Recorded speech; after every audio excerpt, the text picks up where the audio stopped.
Sejam muito bem-vindos ao canal Mesa de Debates. Eu sou o Guilherme. Vai começar mais uma entrevista, desta vez uma entrevista cultural, como a gente sempre vem fazendo em algumas ocasiões, né?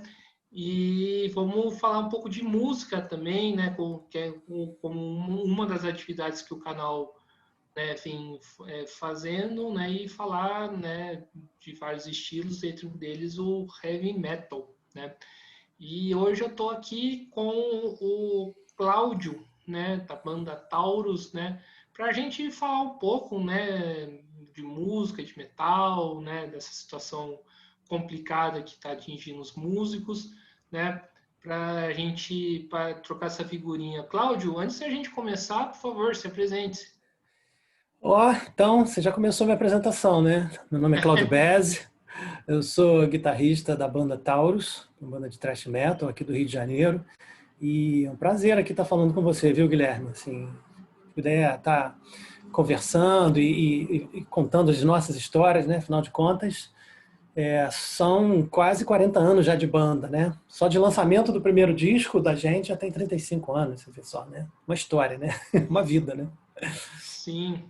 E eu, Cláudio, eu queria te perguntar então, como que foi, né, no começo da banda, né? Porque vocês surgiram numa época que, né, que tinha dificuldade tipo, em acesso de materiais do próprio metal, né? Como que foi, né, ser uma das pioneiros a levar o metal no Brasil? Como que foi essa experiência no começo?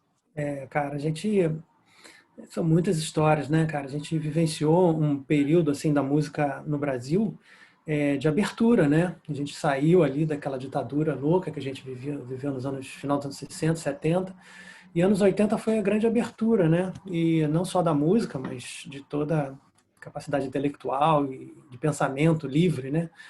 E a gente estava ali nos anos 80, recebendo essas novas informações da música. Não foi só no metal que isso aconteceu, né? Foi no rock em geral, né? Tanto que teve a grande abertura do Rock Brasil, né? Aquelas grandes bandas lá, tipo Barão Vermelho, Legião Urbana, enfim, essas bandas de rock que lá nos anos 80 começaram a despontar, não foi à toa, né? Uma liberdade que aconteceu. E a gente estava nesse bojo também, né? A gente estava ali junto na abertura do Circo Voador aqui no Rio de Janeiro, que foi um lugar importante, né? De bandas que começaram, né? Junto da Fluminense FM, que foi uma rádio também que abriu espaço para o rock no Brasil, não tinha aí, não existia isso, né? Você vê, aí a gente começa a ouvir muito heavy metal, muita coisa que vem, né, britânica e americana, e aí a gente resolve também tocar por conta disso, a gente estava envolvido nisso, né?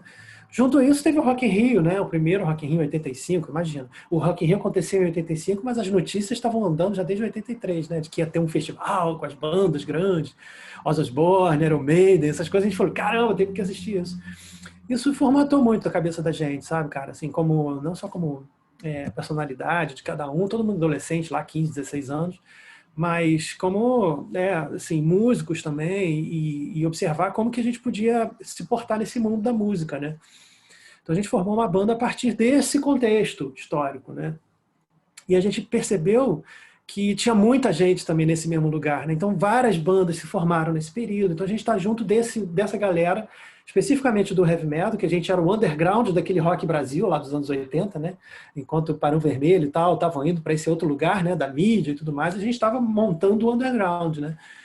Então, era aqui no Rio, nós, o Taurus, né, o Azul Limão, a Dorsal Atlântica, em São Paulo tinha o Corsos, tinha o Salário Mínimo, enfim, todas as bandas, o Centúrios, a Arp, essas bandas todas de São Paulo. Minas estava muito incipiente ainda nesse período, né, estava ainda naquele embrião ali que depois ia explodir, né, com todas as bandas que vieram de Minas lá, principalmente Sepultura, Overdose, enfim, todas as bandas que Mutilator, enfim, todas elas, Sarcófago e tal. E no resto do Brasil ainda muito pontual, assim, né? Algumas coisas no norte, no nordeste, pouca coisa no sul, lembra o Penny, que é uma banda de thrash do sul. Mas aí, a partir desse momento, a gente começou a tentar virar banda, tentar ensaiar, comprar instrumento que não era fácil, não existia loja de instrumento com instrumento importado. Instrumento bom, né? Não é para ser importado, mas instrumento bom no Brasil, coisa de guitarra, amplificador, essas coisas, tudo super difícil, né, cara? A gente teve que desbravar mesmo, assim, tanto essa coisa de técnica, né, de ter o próprio instrumento, né, que a gente não tinha, de conseguir tocava com o que tinha, né? E até espaço para tocar, teve que inventar espaço para tocar e se juntar com a galera que queria fazer também. Então, assim, período dos anos 80, tudo muito incipiente, né? Muito pouca abertura para a gente nesse sentido, abertura, né, de pensamento, mas prática ainda de construção, né? Então a gente está nesse bojo aí desses pioneiros que começaram a construir passo a passo essa coisa no heavy metal no Brasil, né? Ô, Mais ou menos Cláudio, isso, né? você falou do Rock in Rio, né? Teve uma pessoa que também, né, começou a despertar o interesse pelo metal através do primeiro Rock in Rio, né? Foi o André Matos. Posso Uhum. se dizer que o Rock in Rio foi, né, um dos marcos zero do metal nacional? Certamente, assim, dos grandes shows, né? Claro que aconteceram shows não vou dizer de heavy metal, mas de rock, né? O Van Halen já tinha tocado no Brasil em 83, se não me engano, 81, não me lembro mais agora. Enfim, Kiss. Kiss, pô, 82, aqui no Maracanã, eu fui lá no show, ver o show do Kiss, aqui no Rio, né?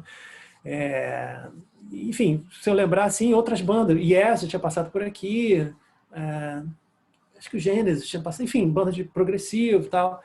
Mas o Rock in Rio foi o que juntou o que a gente entendia por heavy metal, né? Assim, não tinha tido isso ainda no Brasil, né? Então acho que pode ter sido, sim. O André Matos foi um grande amigo meu, de todos nós aqui, porque o pai dele, não sei se você sabe, mas eu moro no Rio, mas o Taurus começou em Niterói, né? Nós morávamos todos na cidade de Niterói, que é próxima ao Rio de Janeiro. Niterói era a antiga capital de um estado que não existe mais, que era o estado da Guanabara, né? Então, uma cidade muito especial, e lá nós montamos nossa base, né? Assim, todos morávamos lá. E o pai do André era fotógrafo e morava em Niterói também. Então, o André já tinha uma relação com o Niterói. Então, a gente se encontrou quando o André lançou o Viper, o primeiro lá do Viper, né? E a gente fez uma turnê junto e tal, e a gente se encontrou, né? Ele ficava na minha casa, eu ia para São Paulo, a gente ficava junto e tal. Então, era um cara querido que foi-se, né? Assim, de uma maneira assim, muito cedo, né? Mas, enfim, certamente o que você disse eu concordo. Assim, acho que o Rock in Rio foi um marco zero, não só do heavy metal, mas do rock em geral, da grande produção. Ninguém esperava a grandiosidade que era o Rock in Rio, né? Tanto tecnicamente falando, como dos músicos, com as bandas, iluminação, aquela coisa toda, né? Sim, já que você falou do André, né? Qual que foi, né, na sua opinião, a perda, né, a morte do André pro metal nacional, né? Deixa eu passar Que essa moto aqui primeiro. é que Ah, qual que foi a perda do André pro metal nacional, né? perda gigante. Qualquer Já, perda. peraí, Desculpa, termina aí. já que, né, a gente já completou, né, 2 anos do seu falecimento. É. Bom, qualquer perda é horrível, né? Assim, ainda mais uma pessoa próxima, pior ainda. E um cara como o André, né, que representava tanto para o metal nacional, né? Não só no Viper, na história toda do início do Viper, mas do Angra também, depois do trabalho solo dele, né?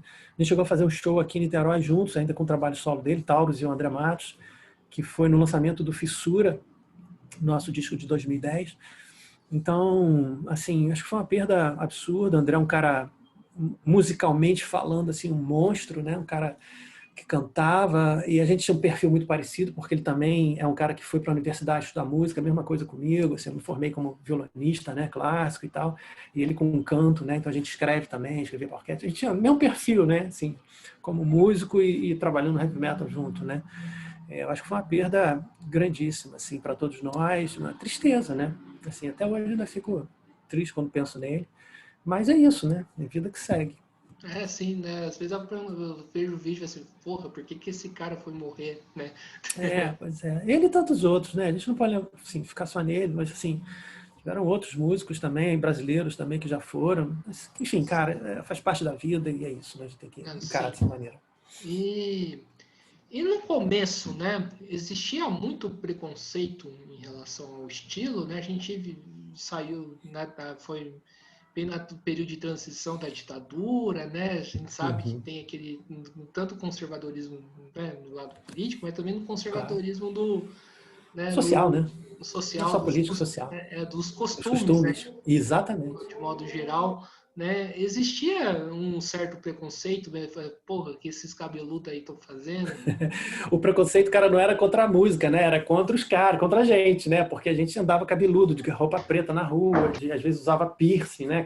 Piercing não, aqueles braceletes, né? Com ponta, aquela gente era assim, cara, andava assim nos anos 80. E a gente ia angariando essas pessoas, via um cara na rua com a camisa preta do Kiss e ia atrás dele lá, ô, você gosta de rock, tá? A gente juntava a turma, ia juntando. A gente fez esse trabalho, né, de aglomeração boa, né?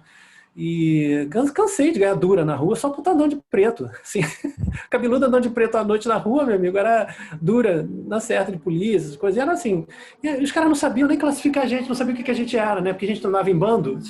Bando, que eu falo 5, 6 pessoas, né? E, ó, tá vendo? Eu moro perto aqui de uma rua muito movimentada. Vocês vão ouvir muita moto, polícia, essas coisas, né? Ambulância, ainda mais nesse período de pandemia. Mas assim, o preconceito começava daí. Mas a gente, quanto à música, cara, tava cagando para isso. Assim. A gente fazia a música que a gente queria sem exceção, sem abrir exceção para nada, né? A gente, se não fosse assim, a gente não faria o que a gente fez, né? A gente tinha que acreditar, né? A gente tinha um certo idealismo assim de acreditar no que a gente faz, né? Até hoje a gente é assim. Todos nós, sabe? Nós 4 da banda, até hoje somos assim. A gente acredita muito no que a gente faz. Por isso que a gente ainda está lançando disco, está pensando assim, porra, quando é que vamos voltar a fazer show? A gente lançou um disco quando começou a pandemia, né? O nosso mais recente disco, o Taurus 5. E aí a gente não pôde fazer o show de lançamento, que loucura, né? Então a gente tá assim, pô, tem que ir pra rua para tocar, para fazer show. A gente tem esse gás de adolescente, né? Mas é isso, cara. Assim, o preconceito era nesse sentido, mas a gente tentava passar por cima, senão não conseguia nada, né? Não conseguia quebrar nenhuma barreira, nenhum paradigma, né? Era isso que acontecia. E como que você avalia o histórico da cena do heavy metal? Que teve bandas que teve muita expressão, tem bandas que tiveram a sua expressão, mas não assim não alcançaram um nível assim igual como Sepultura da vida. Né? Como que você avalia esse cenário? Né? Que bandas que não deixam de ser boas, que são excelentes, como Sim, Taurus sim. ou Atômica? Isso. Eu não citei o Atômica lá daquele período também, né? Atômica é um dos pioneiros também, tá? Cara, tanta, tanta banda, tanta coisa né, assim, bandas que se formaram e que ficaram no primeiro disco, bandas que se formaram e ficaram só na primeira demo tape, bandas que se formaram, gravaram 1, 2 discos, foram até para fora do país, mas não aconteceu nada e desmoronaram, né? Eu vi de tudo, cara. Eu colecionava demotape de banda, então assim, eu tinha e tenho ainda, né, uma grande coleção assim de bandas daquela época até os anos 2000 assim. Eu vi muita coisa acontecer. Você usou um exemplo fora da curva que foi o Sepultura, né? Sepultura virou uma banda que não era mais banda brasileira, uma banda gringa como outra qualquer, né? Teve um ponto que ficou quase Sepultura e Metallica ali, né? Mas aí desarticulou tudo. Mas é isso, assim, as oportunidades também foram muito. Isso divide, né? Assim, o caminho das bandas, né? Então, por exemplo, no nosso caso, a gente também, a expectativa de uma banda que expectativa uma banda tem quando está começando, né? Pô, vamos gravar um disco, vamos fazer show. Era isso que a gente queria. Vai durar 20 anos. Querem saber disso. Mas a gente gravou uma demo, vamos vender a demo. O que as bandas faziam lá nos anos 80, né? Vamos vender a demo. Fomos para a loja, lá para a Ponte Rock, que era uma loja de vendia rock e tal, aqui no Rio, que aos sábados o pessoal se reunia, como tem até hoje, né? Aquele sábado de manhã o pessoal se junta para ouvir som, bater papo, né? Aquela coisa, né? Perto das lojas. E a gente levou lá para vender. E aí o dono da loja, que era o Sérgio Barreto, falou assim, olha, eu não vou vender suas demos aqui não. A gente, pô, cara, por que você não vai vender? Porque eu comprei todas as fitas e eu vou gravar o disco de vocês. A gente tomou um susto, falou, pô, cara, que bacana. Então, assim, a gente teve a sorte de cruzar com um cara desse, né? Na nossa vida, né? Da banda, assim, né? Quantas bandas não tiveram essa sorte, né? De cruzar com alguém que acreditasse, que pudesse bancar, ir pro estúdio, gravar o disco, mas não é só isso, né? Eu vi várias bandas que tiveram também essa sorte, entre aspas, né? Porque a sorte junto com o trabalho que você já estava fazendo antes, né? Não adianta a sorte vir e você não está preparado para isso também. A gente estava preparado para receber isso. Mas assim, o cara consegue gravar, mas não tem uma liga na banda. Então tem algo a mais do que o musical apenas, sabe? Tem uma questão pessoal. Então a gente descobriu isso, né? a longevidade vem da proximidade entre os membros assim, da banda, né? Então tem que ser irmanado, a gente tem que ficar muito tempo na estrada, a gente viaja muito tempo junto, tem que se dar bem, cara. Se não se der bem, quebra tudo, dá tudo errado, né? Eu, por sorte, meu irmão é baterista, então a gente já tinha uma relação irmanada assim na banda, né? Guitarra e bateria já na banda, mas o Otávio, vocalista, e na época o Jean, que era baixista, eram irmãos, a gente quase morava junto. Teve uma época que eu, o baixista e o meu irmão morávamos no mesmo prédio, assim. Então, era tudo junto, né? Mais tarde o baixista saiu, a gente deu uma parada, voltou a tocar, e aí veio um outro baixista que também, assim, a gente só chamou para tocar porque era um outro irmão que a gente achou na vida, né? Então a gente está tanto tempo junto porque a gente tem essa união, sabe? Essa coisa de resolver as coisas entre nós e sermos bons amigos, e acho que parte muito daí. O musical, obviamente, né? Tem que ter essa liga musical também, né? O tesão de estar junto, de tocar junto, mas tem que ter essa coisa pessoal também, né? Eu acho que essa é uma das coisas que eu vi muito acontecer e em bandas que tiveram sorte de encontrar alguém, mas não tinha essa liga, e, sabe? Isso vai rolando, né? E, bom, a cena brasileira é absurdamente importante no mundo, né? A cena de metal no Brasil, acho que é uma das mais importantes do mundo. Não é à toa, a gente tem muito talento no Brasil, muito músico bom, e a história está aí, né, para mostrar, né? Todas as bandas que a gente tem aí que pode apontar, né? Sim, ô Cláudio, né, você citou aqui, né, o exemplo, né, da importância do relacionamento entre as bandas, entre os integrantes da banda, né? O núcleo da banda. A gente sabe, tem várias bandas famosas no âmbito, né, nacional, né, e até mesmo internacional, que tiveram várias formações, né, vários, né, vocalistas, guitarristas, né, tipo, agora ainda bem, né, que voltou, eu tô achando isso o máximo, mas, por exemplo, o próprio Halloween, antes de 2016, quando o Kiske e o Kai voltou na Tocaram banda, juntos, né? voltou pra banda, né, tipo, só tinha o guitarrista e o baixista da formação original. Pois é. Essa mudança de integrantes, assim, perde a identidade da banda, né? O que você opina sobre isso? Cara, assim, a gente tem que discutir o que é a identidade da banda, né? Você constrói várias identidades dentro de um grande contexto que é aquela coisa da tua banda. Pensa em Iron Maiden, né? Quando saiu o Paul Dayano, todo mundo falou, acabou a banda, aí entra o Bruce Dickinson, caraca, pô. Aí virou um outro Iron Maiden que a gente, pô, sensacional, né? Aí, assim, tantos exemplos que a gente tem disso, né? Então, não é porque os caras têm que estar juntos 30 anos que mantém-se a identidade. A identidade é outra coisa que tem que ser construída, né? Você tem uma característica daquela banda, as músicas, os discos, as coisas que você vai construindo, os shows. E se você encontra pessoas que são afim, né, que tem essas afinidades com você, acho que você mantém uma identidade que tem capilaridades, que tem, né, modificações assim, na sua própria história. Então, não acho que modificação de membros da banda necessariamente vai criar uma outra banda com o mesmo nome, né? Existem também esses casos, né, que às vezes saiu todo mundo da banda, não tem mais nenhum original na banda. Aí realmente fica uma coisa difícil, porque se o cara também acaba andando para o outro lado do que a banda começou a fazer lá desde o início, aí realmente cria um choque, né? Pode causar um choque também. Não quer dizer que o público não vai gostar, né? Tanta coisa aconteceu assim. Eu não acho que as coisas são tão rígidas assim, não, sabe? Então, acho que assim, a identidade é o que a gente gosta. Não gosta de tanta coisa. Pode ser a mesma banda que se transforma em 1000 bandas ali para você também, né? Então, Sim. no nosso caso, a gente tem essa coisa, né, da longevidade dos membros, né? Então, assim, o Taurus inicialmente era um quarteto, eu, meu irmão, o Otávio Augusto, vocalista, e o Jean, baixista. Hoje, quem é a banda? Continuamos o quarteto, eu, meu irmão, baterista, Otávio Augusto, vocalista, e um outro baixista. Então, assim, mudamos um baixista 2 vezes já, porque um outro baixista teve que morar nos Estados Unidos, que é o Beto de Gasperes, que entrou aí no meio do tempo aí com a gente. E depois é o Felipe Melo, que está com a gente já há mais de 10 anos, né? Então, assim, você vê, a gente tem essa coisa de manter muito tempo a mesma formação, né? Então, no nosso caso, isso funciona bem, assim, nós nos mantermos juntos, porque a gente gosta de estar junto, né? Acho que é o mais legal, né? E, Cláudio, uma coisa interessante, né, do Taurus, que tem várias músicas em português, né? Exatamente. A gente... E aí eu te pergunto, né? Normalmente o metal, para você fazer metal, você precisa cantar, né? Você tem aquela visão que você precisa cantar em inglês, né? Sempre, né? Como que você enxerga isso, né? Essa é uma visão um pouco desgastada, sabe, Guilherme? Porque no início dos anos 80, todas as bandas cantavam em português. Não tinha isso de cantar em inglês. Todos cantavam em português.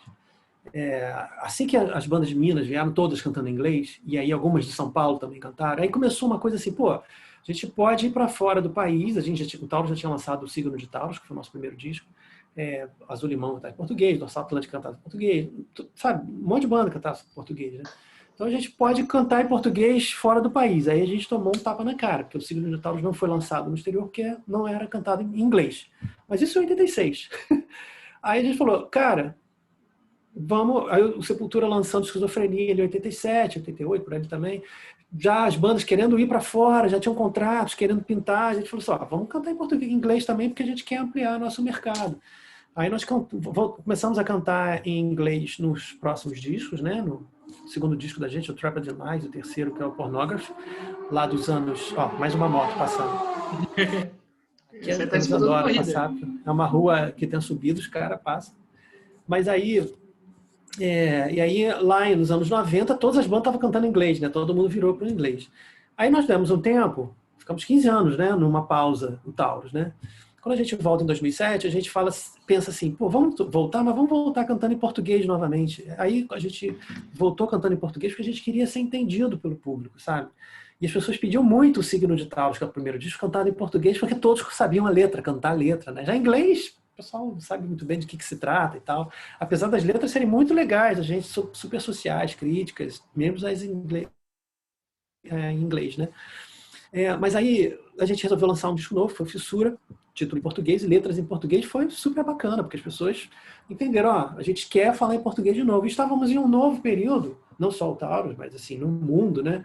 Que não tem que ter aquela coisa padronizada, cantar inglês. Não, cara. A gente ouvia banda norueguesa cantando em norueguês lá, banda alemã cantando em alemão, japonês cantando em alemão. Era super bacana, tudo metal, a gente curtia. Não tem que ser inglês. Apesar da fonte ser inglesa, né? Na língua inglesa, né?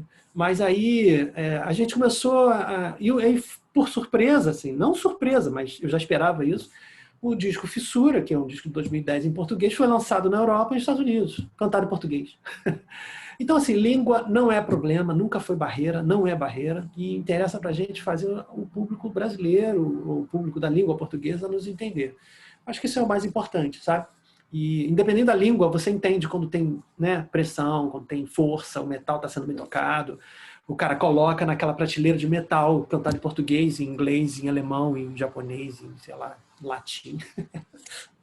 Perfeito, Cláudio. Né? Aí eu queria que você falasse um pouco, né, comparasse, né, a cena, né, do metal antigamente e a cena do metal hoje. O que que mudou, o que que melhorou, o que que piorou, o que que precisa melhorar hoje. Nossa, cara, as perguntas são tão gigantescas, né? A resposta, na verdade, é tão gigantesca. O que que tinha antes que não tem hoje? Assim, de cara pensando, na internet, né? Não tinha. Pô, a gente era tudo analógico, né, cara?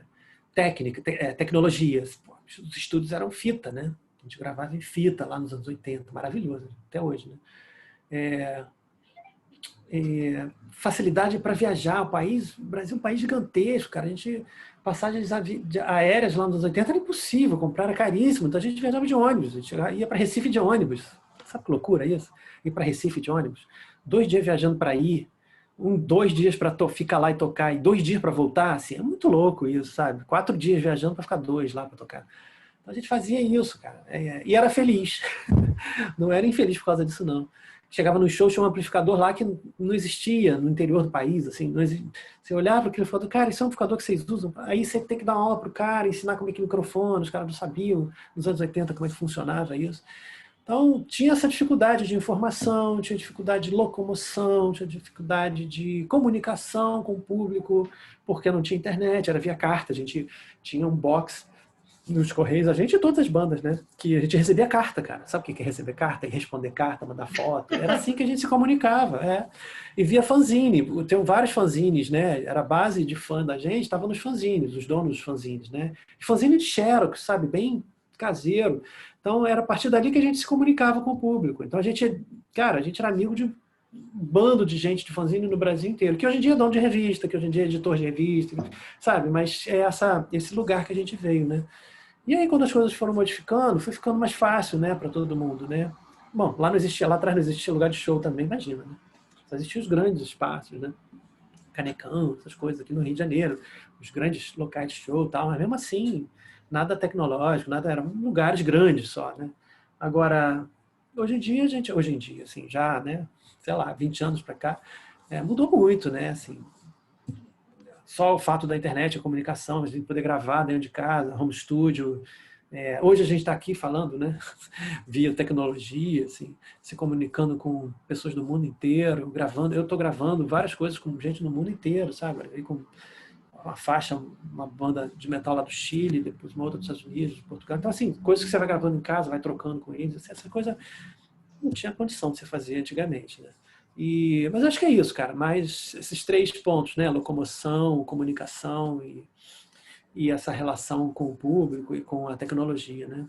Respondendo assim de forma bem assim, aberta, né, para a tua pergunta, que a gente pode fazer uma tese para cada um desses pontos, né? Sim. E o que precisa melhorar? Eu acho que, por incrível que pareça, no Brasil a gente tem músicos excelentes. Eu estou falando do mundo metal, tá? Assim, no genérico a gente sabe que a cultura brasileira tem relação com a arte em geral maravilhosa, né? Assim, é um ponto, uma ponta de lança, um sol no mundo, gente, né? Embora às vezes queiram mostrar o contrário, mas não, o Brasil é pujante nesse sentido da arte, né? A gente está sendo tolhido por todos esses problemas sociais e políticos que a gente está vivendo hoje em dia. Mas em breve vamos sair disso. Fora a pandemia também, né? Mas a gente, na música, a gente tem nomes conhecidos mundialmente, né? Como ícones, assim, né? E dentro do metal não é diferente, do rock em geral e do heavy metal. Então, em relação à qualidade dos músicos, qualidade das bandas, isso, cara, a gente sempre teve pé de igualdade com qualquer um do mundo inteiro. Até hoje, não mudou. Até muito melhor, né? Hoje a gente tem a maior banda de death metal do mundo, que é o Crisium, né? Então, assim, Sepultura já foi um período aí, a maior banda de thrash, death, né? Aquela mistura deles ali também, né? Do mundo, teve um período que eles estavam lá em cima também. Então, assim, a gente não deve nada a ninguém nesse sentido. O que a gente deve ir muito e não se desenvolveu no Brasil é o cara que liga as bandas ao público, ou seja, os produtores. Nesse ponto é onde a gente tem um abismo, assim, sabe? De incipiência, de falta de profissionalismo. Não estou dizendo todos, claro, tem muita gente profissional que faz trabalho bacana, monta o show direito, faz a propaganda direito, comunica direito, paga bem as bandas, trata bem o público, contrata um lugar bacana para show, não só para a banda, mas para o público poder receber um show bacana. Então, assim, tem pessoas que fazem isso, claro, mas a grande maioria não faz isso, ou não fazia, né, antes da pandemia. Né? Vamos ver agora, depois da pandemia, se alguém estudou, se aprendeu alguma coisa sobre isso. Então, que eu acho que tem um mar de coisas a serem descobertas, porque é um mundo de gente que gosta de metal no Brasil, né, e que não é explorado isso de forma correta. Assim. Eu acho que todo mundo podia ganhar muito. Não estou falando de dinheiro só não, tá? Dinheiro é importante também, porque vai fazer a roda girar, né? Mas assim, faz com que as bandas possam ter melhor produção, possam ter gravar melhores discos, ir para um melhor estúdio, fazer uma capa bacana, uma boa promoção, vai chegar a mais pessoas vão comprar esse disco, mais pessoas vão aos shows. E tem que ter um cara que marca os shows, que é o tour manager, o manager da banda, toda uma galera que fica por trás dessa história toda que não existe. Parece que não entenderam que esse mundo do heavy metal é uma mina de ouro, né? Então eu falo sempre isso nas entrevistas que eu dou, cara. Esse gap, esse espaço entre o público de heavy metal e as bandas do heavy metal ainda está para ser descoberto por alguém. Assim, eu espero que alguém com visão consiga entender isso em algum momento, sabe? Porque quem conseguir entender vai ser o dono dessa história toda. Sim. E eu queria que você falasse, né, um pouco, né, da sua formação, né, enquanto músico, né, Como que você, né, você viu que era isso mesmo que eu queria, que eu quero seguir, né? Queria que você contasse um pouco em relação a isso. Minha vida musical sempre foi muito agitada, né? Assim, desde a minha adolescência. Assim, eu comecei a tocar violão com 12, 13 anos, mas aos 7 anos eu já fazia aula de piano. Já tem uma relação de música dentro da minha família. Não tinha nenhum músico profissional, mas músicos diletantes, assim, né? Pessoal que gostava. Meu pai tocava bateria lá com os irmãos dele, o outro tocava acordeon, tocava violão de 7 cordas, sabe? Essas coisas, seresteiro, choro. Eu sempre tive nesses lugares, né? Nesses saraus, essas coisas desde criança. Então a música, poesia, essas coisas da literatura sempre estiveram muito presentes na minha vida. Então, aos 12 anos eu entrei no conservatório, comecei a estudar violão e a partir dali não parou, né? Entrei na faculdade, fiz faculdade de música, me formei, bacharel em violão, instrumento, né? Me formei tocando Vila Lobos, Radamés ali, variações da flauta mágica para Mozart, sabe? Essas coisas, de repertório para violão erudito, né? Mas junto com o Tauro, sabe? Sempre tocando guitarra junto. Então fazia aula com o Nelson Faria, fazia aula de guitarristas que assim, eu era muito fã, eu gostava muito aqui no Brasil, que a gente tinha acesso, né? Depois fui fazer aula com os gringos, assim, com o Scott Henderson, com quem mais? Nossa, tanta gente que eu fiz aula, cara. E aí comecei a dar muita aula também, conservatório, né? Depois formado, dei aula mais de, sei lá, mais de 20 anos em conservatório, aula de violão e de guitarra, né? Depois aula de teoria musical, percepção musical, essas coisas, harmonia, essas coisas todas. Mais tarde eu resolvi voltar para a universidade, e aí eu voltei fazendo mestrado, e o mestrado eu fiz em composição, então finalizei o mestrado em composição, e hoje eu estou finalizando um doutorado em composição musical também, mas numa área muito específica, que é a área da composição eletroacústica, que é uma música que utiliza-se de muitos aparatos tecnológicos, mas também muito mais do microfone, da gravação dos sons do mundo, a transformação do som, narrativas a partir de instrumentos não tradicionais. Então, eu trabalho muito com sons que não são a partir de instrumentos, som de gravação da natureza, não só da natureza, mas da natureza transformada, de objetos que fazem parte da natureza, objetos artificiais também, criados pelo homem, mas muito voltado também para o computador, nesse sentido, né? Então, a minha vida foi sempre essa. Trabalhei em estúdio trabalho ainda, né? Em estúdio como músico, de estúdio há mais de, sei lá, 25 anos, 30 anos também. Então, como músico de estúdio, você grava com muita gente de muito estilo, né? Que são muitos estilos diferentes, né? E isso é uma escola que você não tem, assim, se você não está ali dentro do estúdio, trabalhando todo dia, dormindo, gravando 3 discos por dia, sabe? Essas coisas. Então, gravei com todos os grandes artistas da música popular brasileira, como músico profissional, assim, foi de Milton Nascimento, Ivan Lins, Caetano Veloso, sabe? Todos esses grandes artistas eu estava gravando lá como músico, né? De repente você ouve várias músicas na rádio, aí você vai ver uma guitarra, um violão, sou eu que estou gravando. E como você está dando estúdio, assim, você tem contato com os grandes artistas, né? Aí eles estão ali com você todo dia trabalhando, eles acabam simpatizando com você, ou gostando do seu trabalho, te convidam para fazer a turnê com eles. Então, fiz turnê com vários desses artistas também, e com muito orgulho, assim, sabe? Eu toquei com o Raimundo Fagner durante 5 anos, assim, o Fagner gosta de guitarra, né? Robertinho Recife era guitarrista dele no inicial, né? Então a gente tinha dois guitarristas e a gente tocava drive, solo pra caramba, o show todo dele, assim, era show de rock and roll. Teve uma crítica no jornal uma vez que falou assim: o Fagner faz um show de rock and roll com o Fagner caindo de paraquedas no meio. Porque essa era drive, a gente botou um rock and roll assim, bonzão, sabe?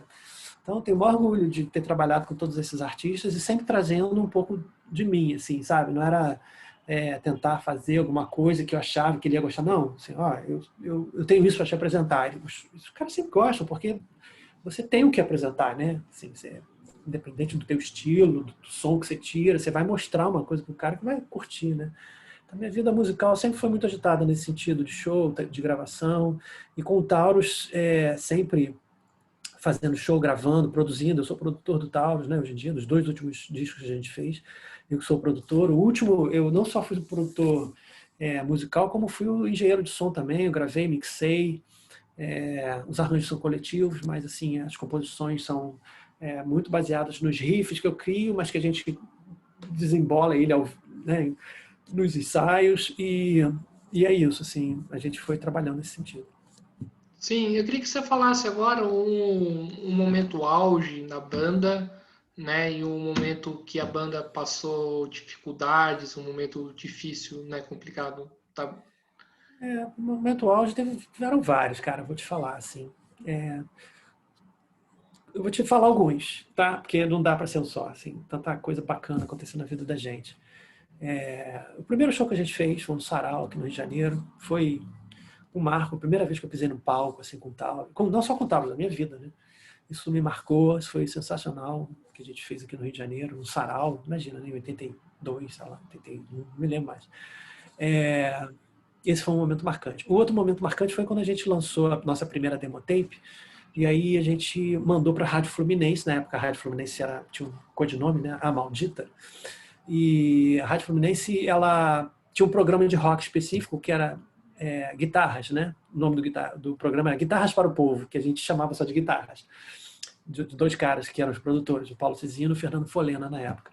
Então a gente mandou a demo para lá e aí num dos programas um dia tocou a música da gente. Eu falei, caramba, primeira vez que eu ouvi minha música no rádio, né? Eu tocando no rádio, assim, pô, parece um maior lugar comum, mas quem ouve isso pela primeira vez chora, assim. Foi emocionante, a gente achou um barato. E aqui no Rio tem um lugar que as bandas se reuniam, que era no Baixo Gávea, lá nos anos 80, né? Hoje ainda tem, né? Mas lá nos anos 80, as bandas de metal, né? Toda quinta-feira estava todo mundo lá batendo, né? Batendo cartão. E aí, na semana seguinte que tocou essa música, quando a gente foi lá, a gente viu um astro. Eu falei, caramba, que é isso? Todo mundo querendo conhecer a gente, quem é a banda que tocou. Eu falei, cara, que barato, né? Assim, então, teve isso, né?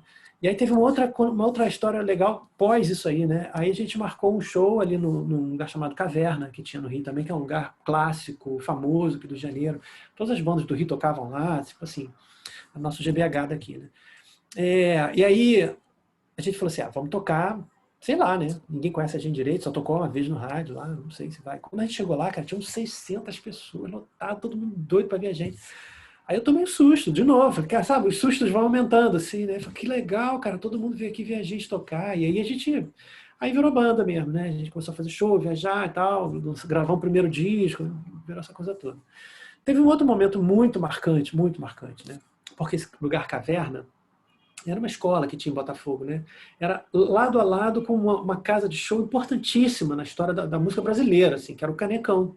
Um lugar muito famoso que hoje está. O lugar existe, mas está fechado lá, as moscas e, sei lá, está em litígio, alguma coisa da FRJ, alguma coisa lá da prefeitura. E aí, e a gente sempre falava assim, pô, a gente está aqui tocando do lado do Canecão, que é um lugar, pô, que a gente, né? Toda a banda quer tocar ali, a gente tocando no Caverna, né? Beleza, a gente tava feliz de estar tocando no Caverna, mas pô, um dia a gente vai tocar ali. Aí quando a gente volta a tocar em 2007, cara, na verdade a gente começou a voltar porque tinha o Orkut, né? Lembra de Orkut? Que existia lá final dos anos 90. Descobrimos que tinha lá eu nem conhecia o Orkut, né? Mas tinha um grupo lá que fizeram do Taurus, aí tinha mais de 2.000 pessoas. Falei, que barato, não gostam da gente. Vamos fazer um showzinho para essa galera? Vamos. A gente anunciou assim, vamos fazer um show pequenininho aqui no Teatrinho Niterói para falar. Aí a notícia começou a girar, e no dia fez o show, ficou lotado, o teatrinho que a gente fez, mas para pouca gente, né? Aí surgiu um convite, porque o Testament, a banda americana, né, da Bay Area, que a gente fãzaço deles, né? Todos da Bay Area de São Francisco, né?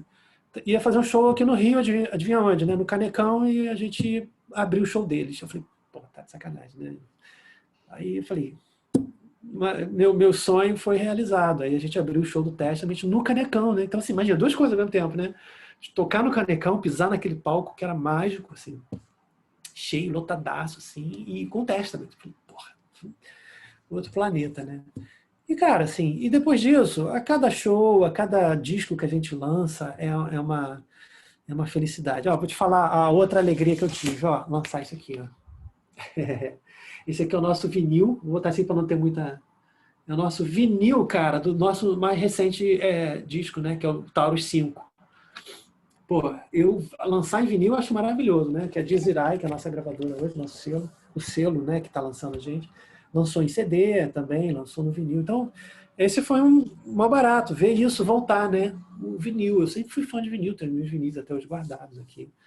Então, acho que, assim, as grandes felicidades foram essas. Agora, tristeza, cara, tristeza lá quando a gente parou de tocar em 91, 92, porque a situação do Brasil estava horrorosa, aquela época do Collor, do impeachment dele, Tava faltando tudo, tava faltando vinil para prensar, os vinis, vê só, né? Os lugares de show estavam parando, todo mundo com dinheiro preso, né? Porque ele prendeu as poupanças de todo mundo. Foi um período horroroso. E os lugares de show pararam de acontecer. Aí eu falei, olha, vamos dar uma pausa com a banda, né? Aí eu cheguei até a sair da banda, mas eles fizeram mais um show, 2 shows e entenderam. Falaram, não, vamos dar uma pausa mesmo. Quando a gente achar bacana, a gente volta. Continuamos nos vendo, a gente é amigo, né? A gente tá junto o tempo todo, né? Mas aí em 2007 a gente resolve voltar. Mas assim, o momento triste foi essa parada, né? Assim, de que, não pela banda, né? Pelo contexto, assim, né? Geral, né? Sinceramente, cara, não me lembro de nada que desabonasse ou que fosse um momento muito ruim com a gente, de verdade. Eu acho que se pudesse fazer, eu faria tudo igualzinho, cara. Não faria nada, nada diferente. Não tenho vergonha de nada do que eu fiz, nada, ao contrário. Só felicidade, isso moldou o que a gente é hoje, sabe? Pessoas conscientes, pessoas que se preocupam com o social, pessoas que se preocupam com o outro, que se preocupam com a qualidade das coisas, a gente não faz nada de qualquer jeito, por isso que a gente demora para lançar disco, a gente quer fazer tudo bacana, porque em respeito a gente e ao público também, sabe? Então, nisso, não tenho, acho, nada ruim assim, acontecendo na vida da gente. Né? Sim, bacana escutar isso. E o Cláudio, né, como está sendo viver essa época de pandemia, né, enquanto músico, né? Você Olha, citou, né, uma coisa muito interessante, a época de 91, né, do Collor. Tá para fazer algum paralelo, né, naquele período ou não? só para a gente fazer uma pausa aqui. Ó. É isso, viver na pandemia, eu vi sirene para baixo para cima, né? Porque a gente sendo transferida, né, de ambulância para baixo para cima. Mas você perguntou o quê, cara? Se eu faço um paralelo com a época do Collor com agora? Tipo, como que está sendo, principalmente como está sendo viver esse período, né, de pandemia enquanto músico? Como artista, em geral, horroroso, né? Assim, foi uma pá de cal, assim, em todo mundo, né? Todo mundo perdeu emprego, perdeu seus trabalhos. Quem não tinha outra maneira de se sustentar, realmente ficou uma situação muito, muito, muito difícil, cara. Eu dou aula, então, assim, dou muitas aulas pela internet também, sempre, assim, já dava aula antes pela internet, mas essa coisa ficou mais forte, né? Trabalho em estúdio também, então assim, o estúdio hoje também é virtual, eu gravo muita coisa em casa, tenho um home studio em casa, então eu posso trabalhar com isso, né? Isso foi uma coisa que me ajudou muito, tem ajudado ainda, né? Agora os shows pararam, acabaram todos, assim, muita banda, muita gente que eu conheço ficou no limbo, né? Banda grande, um monte de gente, sabe? E a gente tenta fazer coisas juntos, fazer lives, tentar tocar junto, montar coisas, sabe? Para fazer girar, vender merchandising. Porque as pessoas estão em casa, mas estão consumindo também, estão comprando disco, né? Querem ouvir música, querem consumir coisas, né? Digitais e tal, que possam fazer, né? Mas, agora, social e politicamente 90 e agora é igual, cara. Assim, se você olhar as letras que a gente escrevia lá com críticas sociais, você adapta igualzinho agora, assim, sabe? Desde o primeiro disco, desde 86, que é o nosso primeiro disco, né? Você imagina, cara, assim, tem uma música no disco de 86 chamada Falsos Comandos. Você olha, você lê a letra, você vai falar que tá vindo agora. Assim. É uma loucura, porque assim, a gente tem um desenvolvimento tecnológico, intelectual, das liberdades, mas ao mesmo tempo tem um emburrecimento, né, político, emburrecimento das classes dominantes, emburrecimento geral que faz com que a gente fique preso hoje nesse lugar que a gente está, né? A gente está, assim, parece uma estaca que a gente não consegue sair. A capa do disco da gente, eu tô até com, não dá para ver direito, né? Assim, vou levantar aqui para vocês verem. A capa do disco da gente é uma fênix levantando, né? Aqui, ó. É a fênix. Tem um cara aqui embaixo, aqui, né? Que tem a fênix saindo dele. É um cara que está vivendo num lugar distópico, no inferno, né? Esse disco foi lançado em 2020, cara. Em 2019 já estava pensando nisso, né? Não veio à toa isso, né? Mas aí é isso, a gente tem que ser esse cara da fênix. É o cara que virou, assim, tomou uma pancada, mas tem que se levantar das cinzas. É o que a gente está vivendo agora. A gente tem que se levantar. Estamos nos levantando. Estamos nos esforçando para isso. Então, nesse sentido, está muito parecido, cara. Acho que não, assim, parece que a mente humana, num certo aspecto, ela regride, né? Ela parece que começa a voltar para o Neandertal, assim, que a gente está vendo em várias pessoas que estão hoje no poder, entendeu? Assim, uma coisa horrorosa, né? Nesse sentido, a gente tem esse posicionamento assim, político, que a gente tem que ser libertador, a gente tem que ser anti-preconceito, a gente tem que ser a favor das liberdades, a gente tem que ser... a gente tem que ter liberdade de pensamento, do ir e vir também, mas tem que ser consciente do momento que a gente está vivendo agora, sabe? A gente está vivendo um período político horroroso, a gente tem que tirar esse cara que está aí, entendeu? Isso é horrível. Tem que se posicionar politicamente, entendeu? Não dá para ficar em cima do muro, isso não existe, né? Não, muito legal isso. Não quero politizar o seu programa, não, tá? Não, não, Mas tudo não bem que... dá, porque isso impactou a todos nós, não só por Não, isso, né? Mas nem é uma questão partidária, política, nada não, mas disso, não. tudo bem que eu também É da vida. eu também faço algumas discussões políticas no canal. Isso. Não tenho nenhum problema de Ótimo. falar. Ótimo. Cláudio, já que você citou isso, né, a primeira pergunta que eu faço, né, em relação a essa parte, né, eu vejo muitas pessoas, inclusive muitos amigos meus, falando que não se pode misturar metal com política, politizar metal. Vejo algumas críticas infundadas, né, por exemplo, a banda que eu acho excelente, o Sirenes. ou, por exemplo, o Nervosa, né? O que você acha dessa visão? Acho que é uma visão muito simplista que as pessoas têm quando falam que não se deve misturar nada com política, porque nós somos seres políticos, todos nós. Sim. E o que é política? As pessoas acham que política é o político que está em Brasília fazendo essas cagadas lá. Não é isso. Ser político é você lidar com o contraditório, você lidar com o outro que tem uma posição diferente, conversar com o outro e chegar às melhores, enfim, as melhores posições possíveis para o bem comum, né? Pausa. Se você quiser cortar esses sons aí, você corta. Não, Depois. tudo bem, tranquilo. Faz parte O contexto, né, que a gente está falando aqui, né, do dessa contexto. seriedade, né? Então, eu acho que não, a gente tem que ser político mesmo. O nosso disco 5 ele é totalmente politizado, é um disco afirmativo. Eu fiz questão de colocar na contracapa do CD, tem um booklet, né, maior, né? Então tem uma parte ali que eu faço uma colocação, que nós temos que ser resilientes, mas que nós temos que nos levantar e temos que lutar contra tudo isso que está acontecendo. Não podemos deixar isso de graça. Não estou falando para pegar em arma, não, tá? Por favor, não é nada disso. Estamos a favor da paz total e restrita. Assim, não as armas, de verdade. Mas a gente tem que se levantar com a voz. Então, quando os artistas, em geral, não se levantam, e são eles que falam com o público, eles têm que se colocar. Temos que ser a favor da vida, sempre. Quando não alguns grandes artistas, não falando em metal, não, né? Falta dos grandes aí da mídia, que ficaram em cima do muro, hoje em dia já estão caindo, esse muro está caindo, está todo mundo se posicionando, porque não dá para ficar em cima do muro, cara. 500 mil mortes, essas coisas, né? Não dá para ficar de boca calada com esse tipo de coisa, né? Mas eu acho que é isso, cara. Nós somos seres políticos e eu acho que quem fala esse tipo de coisa, que não tem que ter política nas coisas que a gente faz, é uma maneira simplista de ver e tem que ler um pouco mais para saber de que se trata a política, né? Nós fazemos política com o nosso vizinho, quando a gente conversa com ele, nós fazemos política com as pessoas da escola, com as pessoas do seu trabalho, com a sua esposa, seu marido, seus filhos. É uma negociação, sempre é isso, né? Negociar para o bem comum. Quando é negociar para o mal, aí, meu amigo, tem todo mundo morrer e arder no inferno. E, ô Cláudio, o metal tá virando coisa de gente careta? Na sua opinião? Ah, cara, não, bobagem isso. O que é gente careta, né?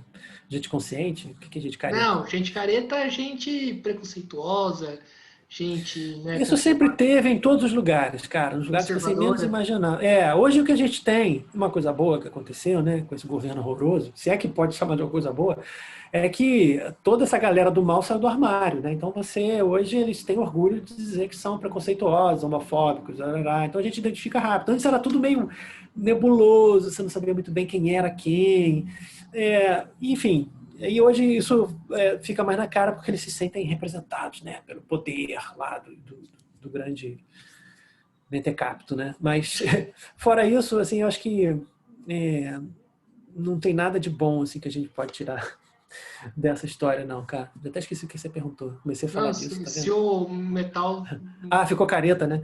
Não, virou... acho que não. Então, isso eu tô te falando, sempre teve os caretas em todos os lugares, cara. Não é porque você gosta de metal, bate-cabeça e tal, que não é careta, né? Pô, quando a gente começou a fazer show, quando começaram a aparecer as bandas de metal femininas no Brasil, né? E isso não começou agora com...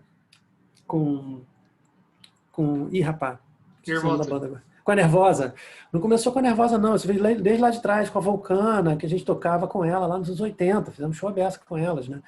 E isso acontecia, cara. Imagina. Você tá tocando, beleza, os caras tocando. Aí sai os caras, entra as meninas tocando, aí vem os idiotas lá, sabe, já de olho nas meninas. Cara, porra, bicho, escroto, né? Porque, assim, isso denigre uma posição que a gente passou a construir, né? Assim, de que somos iguais, a gente tem que tratar todo mundo igual, com respeito, não só as mulheres, né? Assim, pessoas de escolhas de sexo, transgênero, homossexuais, sabe, raça, esse tipo de coisa, entendeu? Não tem que ter isso, somos todos pessoas, né? Todo mundo é igual, corre sangue igual, sabe? Todo mundo tem sangue vermelho. É uma palhaçada isso, né? E aí a gente vivia isso desde lá dos anos 90, né? Final dos anos 90 começou a aparecer essas bandas femininas. Então, eu acho que assim, idiota sempre teve em todos os lugares, entendeu? Então não é caretice, não, assim, até hoje. Então hoje também tem. No metal tem, na música pop tem, no sertanejo tem, sabe? É isso. Tem a galera Sim, legal também, por incrível que pareça, né? Nesses outros estilos. assim, e o Cláudio, agora para fechar nosso bate-papo, queria que você falasse, né, é, 3 shows inesquecíveis que você foi, não que você tocou, que você, né, foi e qual que é Assistir. o assistir e qual que é o seu guitarrista, né, de referência, né? Quem que você Ah, fala, legal. quem que é esse cara aí que eu Pensar aqui nos shows primeiro, peraí. Cara, assim, shows que marcaram, tiveram vários, né? Deixa eu pensar aqui. O primeiro talvez tenha sido do Kiss. O primeiro show gigante que eu fui. Era super fã do Kiss na época, assim, o Kiss na época do Creatures of the Night, né? Então, pô, era fãzaço deles. Desde a época que eles usavam máscara, desde lá de trás, cara. Então, esse foi um dos shows impactantes, assim, que eu acho assim, que foram muito legais. Acho que o Rock in Rio, né? Todo, não vou dizer um show só do Rock in Rio, mas acho que todos eles, assim. Eu tô falando só do mundo do rock, tá? Porque, como eu circulo muito dentro da música e outros estilos também, tem coisas pô, que eu assisti que foram, assim, assim, não tem nem o que dizer, assim, que você fica... Cara, eu fui nesse dia, eu tava lá, cara, inacreditável. Sabe essas coisas que aconteceram? Uhum. Mas enfim, no rock em específico. Então no Kiss, acho que os shows do Rock in Rio, em especial do Iron Maiden, que eu assim, fui fanático do Iron Maiden mesmo, desde do segundo disco lá do Iron Maiden, quando lançou, eu fiquei enlouquecido, assim, era fã, tinha tudo, revista importada, fui no Rock in Rio, fui no hotel pegar os caras no aeroporto, sabe, essas coisas de fã, maluco, né? E depois foi o show do Metallica, que acho que foi um show, sinceramente, o primeiro show do Metallica no Brasil, que foi na época do Injustice for All, foi no Maracanãzinho. Inclusive, nós íamos abrir esse show, né? Aliás, uma das coisas de tristeza da banda foi isso. A gente estava marcado para abrir o show do Metallica. Então a gente falou, caramba, vamos abrir o show do Metallica. A nossa banda top da época, né? Aí, no dia do show, cara, a gente estava lá na imprensa, tava bacana, no dia da passagem de som, preparados para tocar, e o produtor resolve não... Dizer assim, não tem banda de abertura, porque atrasou a passagem de som dos caras do Metallica e tal. Aí a gente, putz, aí doeu. Mas vocês Mas o show chegaram, do Metallica... vocês Fala, chegaram desculpa. a conhecer os caras? Não, não chegamos a conhecer, porque a gente ia conhecer no camarim, não teve camarim, aí a gente não teve acesso mais ali. Né? E teve acesso até a parte da entrada, né? Quando a gente estava ali esperando para entrar, para passar som, aí não vai poder. Cara, aí doeu, né? Assim. Mas enfim, mas o show deles foi impactante, foi super bacana também. Sei lá, guitarrista que você falou, né? Eu falei desses três que eu lembrei agora, mas cara, se começar a olhar para dentro do baú, assim, eu vou achar 500.050 dias assim de shows memoráveis assim. Mas enfim, guitarrista. Bom, o guitarrista que me influenciou muito assim no início, né, de tudo foi o Randy Rhoads. Randy Rhoads que tocou lá com o Ozzy, o primeiro disco do Ozzy, o primeiro e o segundo, né, da Alpha Management também. Esses dois foram discos. Aliás, o Randy Rhoads foi um cara. Porque ele é um cara que estudava violão também, ele tocava violão, partitura. O cara tinha esse perfil, moldou um pouco o que eu queria também. Falei, então, cara, tem um cara que faz isso também. Eu colei nele, né? Hoje eu tenho a guitarra igual a dele, assim também. Hoje, né? Assim, uma Jackson, tal, com aquele formato rabo de peixe dele. Mas aí não só ele, claro. Ele foi um cara que fomentou assim, uma vontade de tocar, uma vontade de ser, né?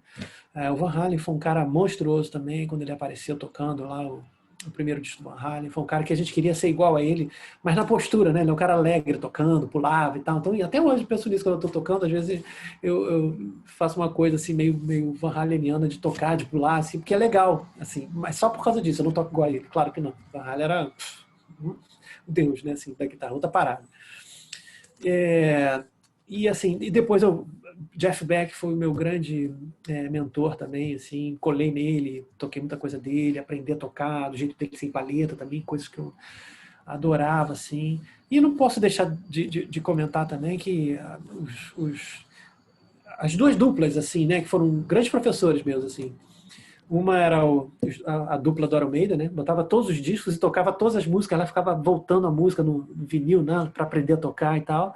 E a outra dupla do Judas, né? Glenn Tipton e o Keke Downing também eram dois caras que eu tirava todas as bases, todos os solos, todas as coisas assim. Mas esses caras foram nessa área assim, específica, foram caras que eu sempre fui muito fã. Alan Holdsworth depois foi um monstro também da guitarra, que eu fui muito fã. E o Scott Henderson, que é um guitarrista de jazz rock, que eu colei nele, estudei com ele, inclusive, que é um Sim. monstrão para mim também. Perfeito. Esses caras são os primeiros aí. Posso citar um monte de outros, tá? Mas esses acho que são, assim, basilares, assim, na minha formação, tá? Perfeito, Cláudio, né? Então, estamos aqui encerrando mais uma entrevista do Mesa de Debates. Primeiramente, quero agradecer por você ter aceitado o convite, gostei Imagina. do papo e peço para você fazer as considerações finais. Cara, te agradeço demais pelo convite, estou sempre aqui disponível, à disposição, né, para a gente conversar, falar sobre música, sobre heavy metal, sobre o papo que tiver. Executados é uma banda ativa, a gente está, assim, com 35 anos de lançamento do nosso primeiro disco, sabe lá o que é isso, né? Assim, de 86. Então não é à toa que nesse ano de 2021 nós estamos lançando, estou falando aqui para você porque a gente começou a fazer essa divulgação agora, tá? Um livro, um photobook livro, sobre o lançamento, com depoimentos e tal, sobre o lançamento do primeiro disco. Então vai vir com um disco encartado também, um CD, e um livro super bonito, feito pelo Alcides Byrne, que é um designer gráfico maravilhoso. E a gente tem nossas redes sociais, o Facebook do Taurus, pensa sempre Taurus Thrash Metal, porque se botar só Taurus vai lá cair nas armas lá, né? A gente é contra a arma, tá? A gente é Taurus Thrash Metal, com TH, tá? Por favor.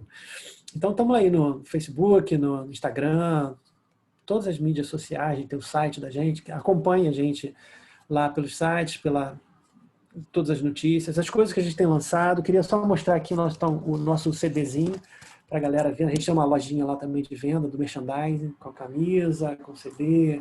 Todos os discos a gente está à venda lá. Então acho que é legal fazer isso, né? Porque as bandas acabam também tendo uma sobrevivência a partir das vendas no seu merchandising, né? Então entrem no nosso site, no Facebook, busquem notícias sobre o Taurus. Tem o YouTube também, com vários vídeos legais que a gente fez, e de entrevistas e coisas super bacanas. Então, estamos aí, estamos na luta, não vamos parar, muita lenha para queimar ainda. Assim que a pandemia acabar, ou, enfim, a gente puder ir para a rua de uma maneira mais saudável, né? Todos nós, e os shows voltarem, esse tipo de coisa, a gente vai estar lançando o nosso disco, o Taurus 5, que a gente não conseguiu fazer o lançamento. Ele saiu em 2020, exatamente quando começou a pandemia. Então, a gente está esperando para poder fazer esses shows aí. Já estão saindo coisas novas, né? Daqui a pouco já está o lançamento de outro disco e vai rodar. Mas é isso. Te agradeço demais pela oportunidade aí, tá bom? Beleza. Então, mais uma vez agradecendo ao Cláudio e agradecendo a você que estiver assistindo esse vídeo. Peço para que se inscreva no canal Mesa de Debates de Tudo Um Pouco. Curta esse vídeo, né? Curta outros vídeos que o canal produziu. Curta a nossa página do Facebook, Mesa de Debates, e siga a gente no Instagram, compartilhe esse vídeo nas redes sociais e também curta, né, a página as redes sociais do Taurus também, né? Acho que seria importante divulgar isso. Então é isso aí, pessoal. Até a próxima. Fui.